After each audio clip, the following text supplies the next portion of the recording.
And today we have Scott Brown, Distinguished Toastmaster Scott Brown will be giving our presentation. Yes, round of applause for Scott Brown.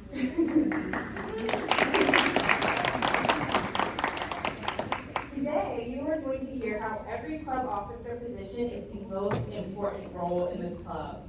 And they're right, because to every officer, the role they are fulfilling is the most important role to them.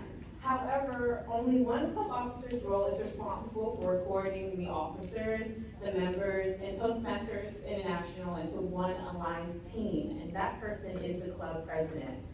Everyone can welcome Distinguished Toastmaster Scott Brown. Thanks so much,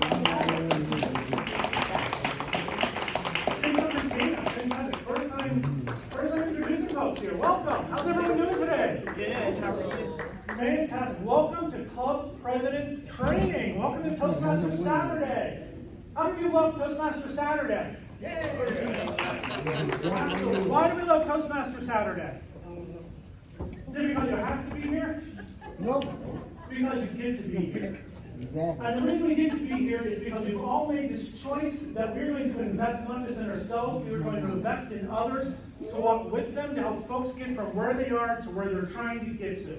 And we learned that the best way that we can get better as our people ourselves is to help somebody else find their voice and get better along the way. So I applaud you for coming out today and spending your Saturday morning with us here at Toastmasters. Give yourself a round of applause. Okay, show of hands.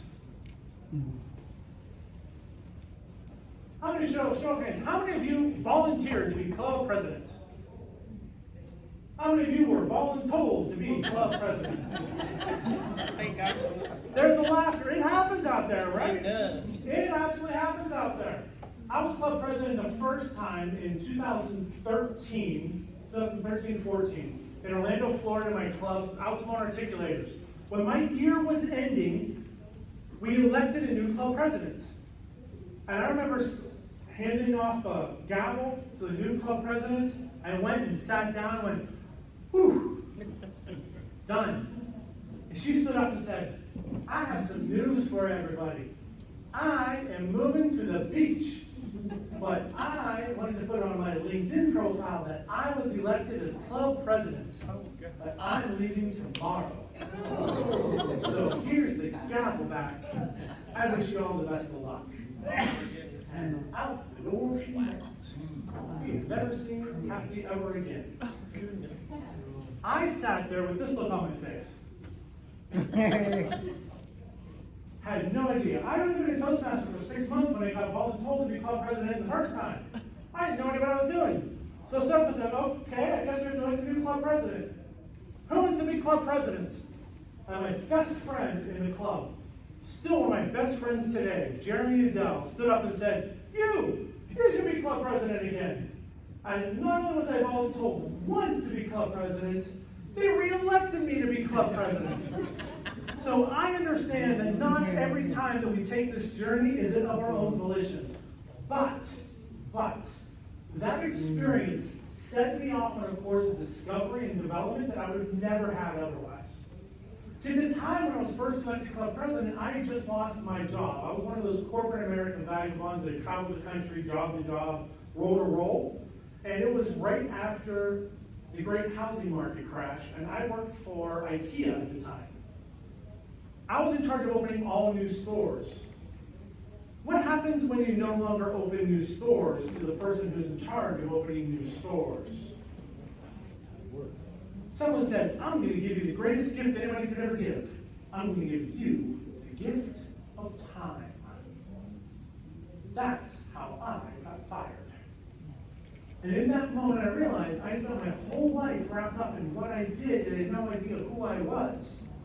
But in that time that I stood in front of that room for 2 years, I all of a sudden found a voice that I did not know I had, a passion I had no idea that was out there, and I became a completely different version of myself than I ever imagined.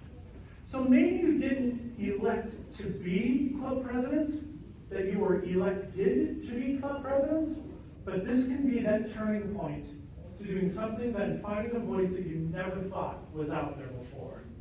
So just because we've been voluntold it doesn't mean that it's a sacrifice. Sometimes it's the greatest thing that can happen to us. We're going to talk through 3 different kinds of leaders today. We're going to talk through cowboys, we're going to talk through controllers, and we're going to talk through coaches. How many of you know what a cowboy leader is? Anyone ever see something out there that says, there's no rules, I'm doing stuff my own way. I don't care if he's always done it this way. We're going to do something different. The world is free. I will do whatever I want, whenever I want, however I want. And they reinvent every wheel that's out there. Have you ever found those folks? You ever worked for? I see a couple folks going, I know that person. They're my boss right now. I really can't say it, but I know that person. Have you ever seen that person? Yes. Do they elicit teamwork, or do they just elicit, oh my gosh, what are we doing next? Oh my gosh, what are we doing? Is that leadership, or does that just become trying to hang on for dear life? That's a free fall. It's a free fall, right? Free fall. On the complete other side of that are the controllers. How many of you have ever worked for somebody who micromanages everything you don't just do, but everything that you think? Micromanagers are those controllers that they want everything to be done their specific way. Charles. I had one of those and it was a nightmare. Yes. They are not. How many of you love working for a micromanager? Oh no. Shocking. Nobody ever raises their hand when I ask that question. You're right. It is always a nightmare. It never works out. A micromanager wants everything done their specific way through their individual little paradigm. How many of you have ever micromanaged that had all the answers? Or how many of you have ever worked for a micromanager that thought they had all the answers? Every hand, right? But they don't have all the answers. We don't have all the questions, let alone all the answers. So both cowboys and controllers, 2 opposite ends of the spectrum, neither of them efficient. Have you ever worked for a coach? What do coaches do differently? They guide you. They let you figure out the answer. They guide you. Absolutely, they guide you. What else do coaches do? Ask questions. Ask questions. What else do coaches do? They listen. What was that one? They work together. They work together. How many of you played sports at some point in your life? Anybody remember a coach that you played for that you still remember the lessons they taught you about teamwork? About winning and losing together, about winning with dignity and being good sports when you lose?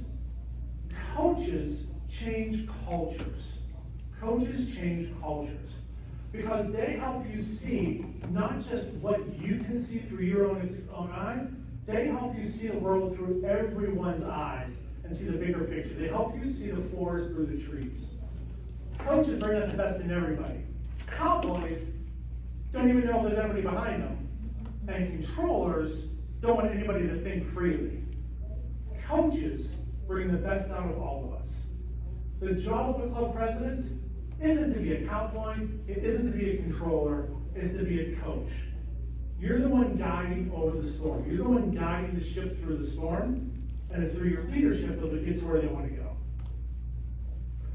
Those eyes up there, how many of you think when you are a president of a club that nobody's watching you? Everybody's watching. Everybody's watching you. They're watching what you do, what you don't do, how you spend your time, what's important to you, what conflicts you let slide, what conflicts you address, what plans you put in, what plans you forget. Everything you do and don't do, you are always on stage 100% of the time. It doesn't matter that you woke up late, that your dog was sick, that your child was sick, that you're in a horrible mood for a bunch of reasons that are completely justifiable. When you walk in that meeting, every eye right to you. And rightfully so, because they're looking to you to coach them to where they're trying to go. There are 7 C's of leadership, and we're going to talk through the 7 C's today. We're going to talk through culture, commitment, competence, clarity, communication, consistency, and community. We're going to start with culture. Why is culture incredibly important for a club president to establish? Charles? It determines the way things are going to be done. It can either inspire someone or cause them to get discouraged and leave. Absolutely. Culture sets the tone for everything else that happens within your club. culture eats strategy for breakfast, as I've been told. The reason why culture is so important is this. Culture is that backdrop of giving meaning to what happens. It's the way work is really done. Culture sets the tone for what's expected and what's appreciated, and is what is allowed to happen. Let me give a good example of what a positive culture and a negative culture look like. You can tell me which one you think is which. When I first moved to Fort Lauderdale, Florida, 2015, 16, somewhere around there, I went to visit a club. And in that club, there was tension. You ever felt tension in a club when you sit down? You can just feel that. Oh, these people do not like each other. You can feel it. They had a disagreement over when to give the timing report, because that is what's important in life. When you give the timing report. Do you give it after each section or at the very end? And the guy who was the timer that day said, I'm giving it at the end of every section. And buddy across the aisle said, no, you're not. You're giving it at the very end. Well, they stood up to throw hands. Their aggregate age was 180 years old. It was an 88-year-old challenging a 92-year-old to a fight.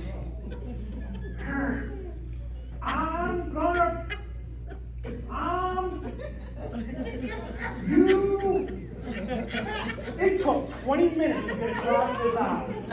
20 minutes to get across this aisle. And I'm sitting there going, right behind him going, this is hysterical. Someone's going to stop this, right? Surely no, someone's not going to stop this. I'm like, who has popcorn? I want to watch this.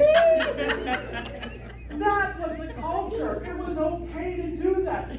Hysterical. You all think it's funny 10 years later. I still think it's,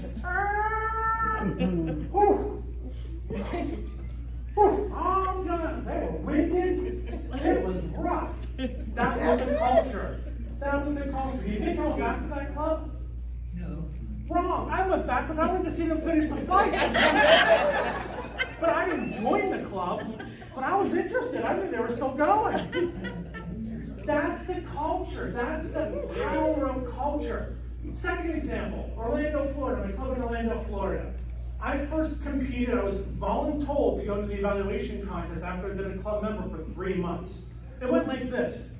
Hey, there's an evaluation contest coming up. We signed you up. Oh. What would that be? Oh, you're going to go evaluate speeches, and if you do well, you're going to keep going to evaluate speeches at different places. Why would I do that? Well, you'll be fine. We think you should do it. So I did it. I went area. I went club. I went area. I went division. I came in third in district. I had no idea what I was doing, but apparently my career as an HR director helped out a little bit. Big trophy. Everyone's excited. I came back and said, I don't know what I did there, but I think there's something to that. What if we decided that the culture of our club wasn't to help us get better individually, but if I help you get better as a person, help you get better, and along the way, I learned something along the way too. Everyone, I kind of think that's a good idea. We should do that. 6 years later, I'd gone to South Florida and come back. They were still working on that fight. Don't know whatever happened to it. Came back, and my best friend that was there, the one that voluntold me to go to the contest, he said, I want to compete against you because I was like the Susan Lucci of District 84 at the time. I came in second place in every contest multiple times. I had 16 runner-up trophies for different things. It was awful. I could not win. And he goes, I want you to go and join a different club and compete out of that club. I'm like, great. You want me to go spend extra money so I can go compete so you can compete? He's like, yes, you heard me right. Okay, I'll do that. And I thought in my head, what if I invested in this and I helped Jeremy get farther, but maybe it'll help me get farther? So I went to a different division. And I went club there, I went area there, I went division there. And on the district stage, I found myself sitting, staring at the stage, in the aisle, right beside my best friend in Toastmasters, Jeremy Udell, from my home club, who had also won club, one area, one division. He had never made it to a division finals ever. Everyone knew that I was there because I was to come in second place again. But that journey of helping him win each one of those, all of a sudden, when they called the winner that day, and the second place finisher, Jeremy Udell, he was so excited. He ran up front, high-fived everybody, and I knew in my mind at that point that I had won. When they called my name, I ran right past the district officers who were standing there with their hands out, right to Jeremy, picked him up, swung him around, put him back down, gave him a big kiss on the cheek, and I was like, we did it! We from the same club finished on our way, becoming first and second. I became so much better as a speaker and a person, and in that moment, I decided to become a district officer. Because when I invest in others, others get better, and I get better along the way. That is culture. That's why we invest so much in our culture. It doesn't matter if you're a big club or a small club. Do big clubs have better cultures? Not necessarily. Not necessarily. You can have just a big dysfunctional culture, can't you? You can have multiple people. I'm gonna get you. No, I am. You can have that. Or you can have a little club that is doing that with 7 people in the room. Culture is not defined by how strongly it's embedded. A great culture is defined by how effectively it helps people find their voice and get better themselves. The culture you're trying to develop as a club president isn't the culture that's always been there. It's not necessarily the one you have, it's the one you need. Finding that culture and defining yourself. One club defines themselves by conflict. One club defines themselves by how we invest in others. We call ourselves a great big box of puppies because we're always trying to learn and develop and have fun while we're doing it. Along the way, you're going to measure some things. Does this look familiar to anybody? As a club president, distinguished club program reports are very important. I'm not going to say they are the end all, and even as a district director, I did not think they were the end all. What do results do? They demonstrate what your club is They about. demonstrate. It's called a result for a reason. It's the output of something. It's not the input of something, it's the output. The result is called a result because it's what happens in the end. It's not what you put into it, it's what you got out of it. It's the focus when you got out of it. If you do the right things for your members, will you get each one of these? Yeah. Absolutely. If you ensure that members know why Pathways can help them, not just that it's this educational program that TLI says we should do, but how to use Pathways for their personal development, you will not be able to help but get the DCP points for it. If you're creating a culture where people come in and they want to be included because they know you're going to walk with them, they're going to join and stay. If you create the culture where you're organized with agendas and meeting spaces and you put on an event and not a meeting, people will come and they will sit there. I just started an arms training and I said, everybody, how many want to come to a meeting? Charles was like, I want to go to meetings. And by the end, he was like, no, I want to go to an event instead. Events draw people in and keep their attention. Meetings, people endure. Create an event, not a meeting. Create an event and people will come. One of the best ways you can do that is by making sure you have an agenda. How many of you have agendas in your clubs? Fantastic. How many of you use printed agendas in your clubs? How many of you complete them before the club meeting starts? How many of you put them out at least a week ahead of time? How many of you have a month scheduled out in advance?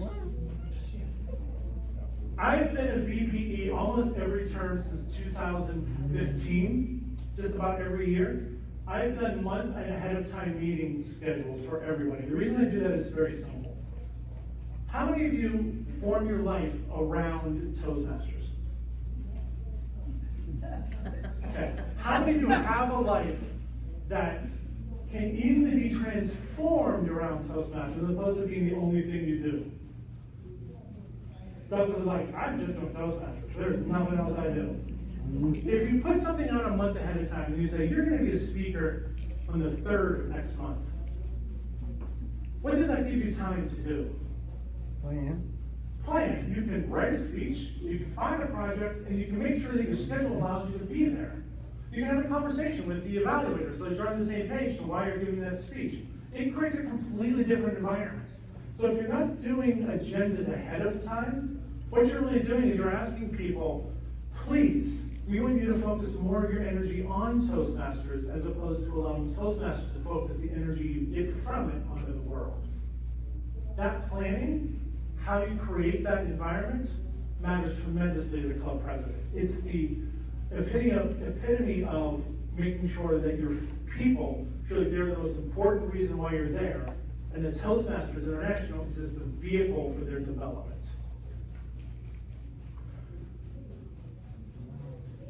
You can do it. There we go.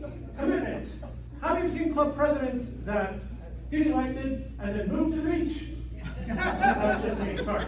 How many of you seen club presidents that don't really show up meetings on a regular basis? That don't really get involved and allow folks that are more seasoned just to take control, but they just want to be the one that says that they were in charge? How many of you seen club presidents that just let to chance whatever happens and, it'll all work itself out, we hope? When you have that, how many of you are really invested in that relationship? Nobody, right? The commitment isn't the commitment to being there every week. The commitment is the commitment to looking at this opportunity you have as a club president, not to spend your time in Toastmasters, but to invest the next year as a club president to learn something valuable within this world that you can then take out into the real world. To fail in private so you can succeed in public. It is really hard to get fired from Toastmasters. I've seen people try. Really hard to get fired from Toastmasters. It's almost impossible. How many of you can get fired from your job? How many of you, if you walked into a meeting and completely bombed a presentation, would have some sort of negative consequence come your way? Maybe it's not getting fired, maybe it's not getting demoted, maybe it's just the side eye you get and the lack of opportunities that come next, because all of a sudden, they look at you like, I just don't trust that they're going to be ready. Yep. When you come here and put yourself out there to ensure that what you're doing in this room makes you better in the real world, that commitment to development, that eases through the entire group. When your club sees that you're committed to you using this platform to become better at something, they're not just coming to a meeting, coming to an event, they're investing their time in the event. They're the ones that all of a sudden start showing up, not just because they have to, but because they want to, and with a plan of what they want to accomplish that specific day. That's the commitment. The confidence you get is from doing things like coming to training, from reading manuals, from practicing, from asking questions. The confidence doesn't necessarily come easily. How many of you come into being club president saying, I know exactly what to do? How many of you come in saying, I have a lot of questions, but I think I know who to ask? Confidence doesn't come from what we know, it's from what we're willing to learn. So look at this next year, not as an opportunity to flex your muscles or micromanage, but to coach and to be coachable. Clarity is the clarity of mission, the clarity of concept. Toastmasters was never developed to be something that we do in private. It was always meant to be something taken into public. If you're coming to Toastmasters and creating culture where the only thing we do at Toastmasters is give the speeches in Toastmasters for Toastmasters to Toastmasters, because let's face it, it's comfortable to give a speech to your 14 best friends. They are not going to judge you. But if the clarity comes from why I'm doing this is because I know there's a payoff to go out and do that. Again, that creates the atmosphere and the culture where people invest their time and energy in Toastmasters to become better at whatever it is they're going to do out there. We all have something that we want to do outside of Toastmasters. None of us is saying, yeah, $60 extra bucks laying around. I'm going to go waste that for every Tuesday morning at 7 o'clock. No. The clarity is we have a mission of where we're trying to go. Make sure your club has a similar mission for their own development. We need to communicate, over-communicate to all of our members. If you're a club president, what's happening isn't necessarily as important as why it's happening, what's happening next, and what's going to be the next thing that comes after that.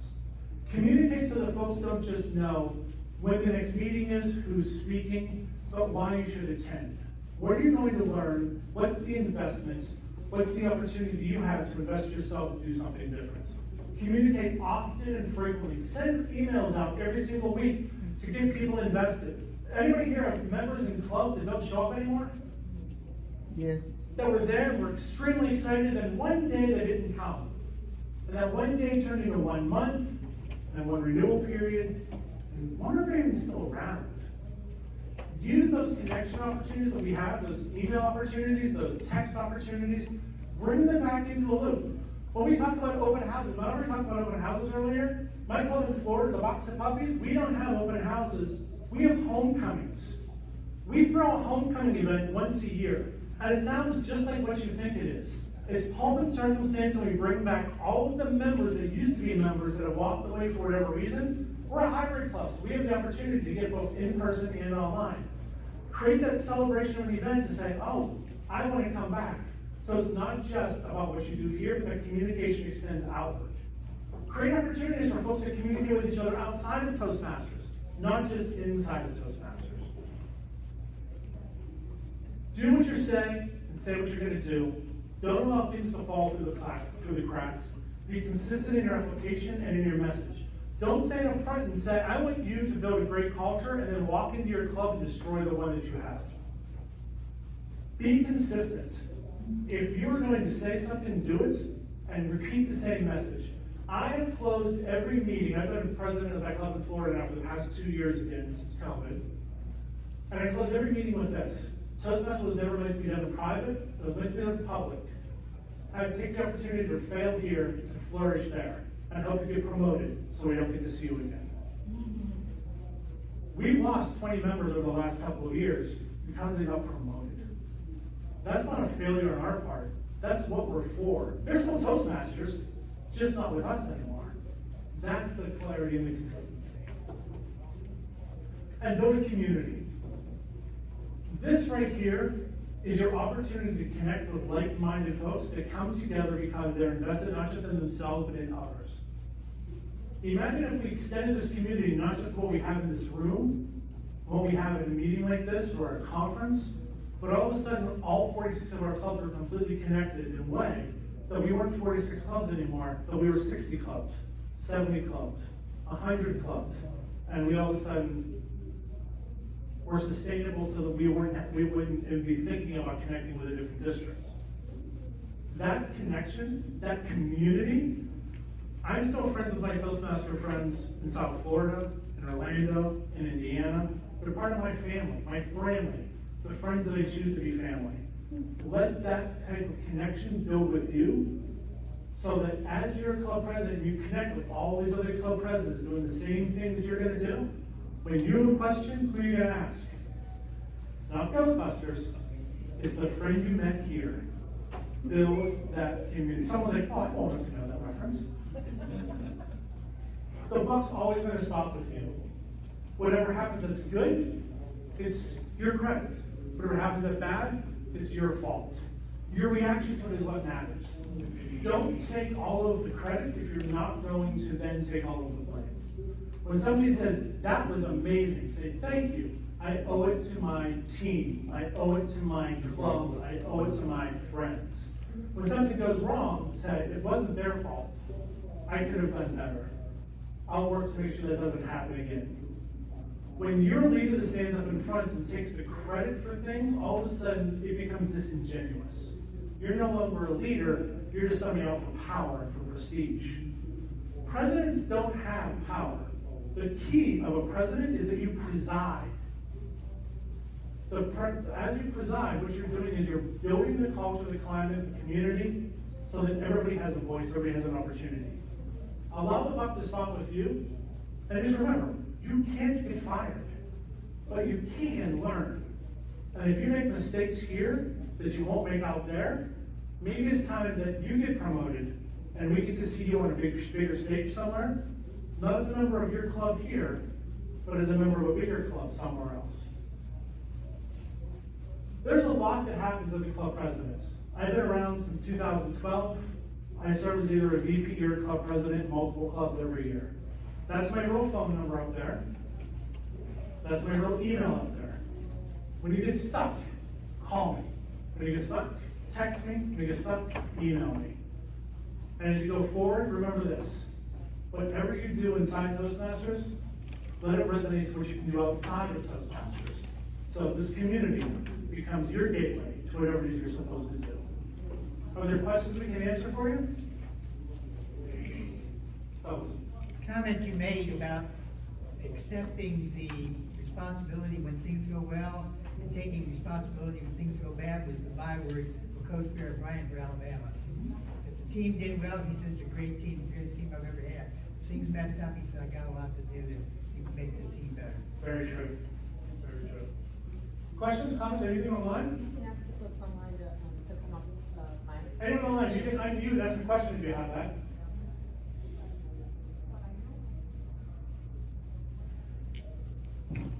Well, I hope you all enjoyed this. Go forward, have a fantastic year, and I hope that you all have the year that you were planning to have, and that it fulfills your dreams in the best possible way.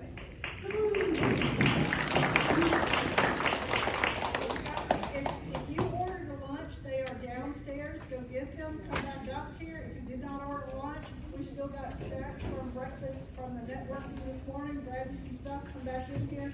We're gonna have a great lunchtime program for you. Do that as quickly as you can and come on back up here. Well done, Scott.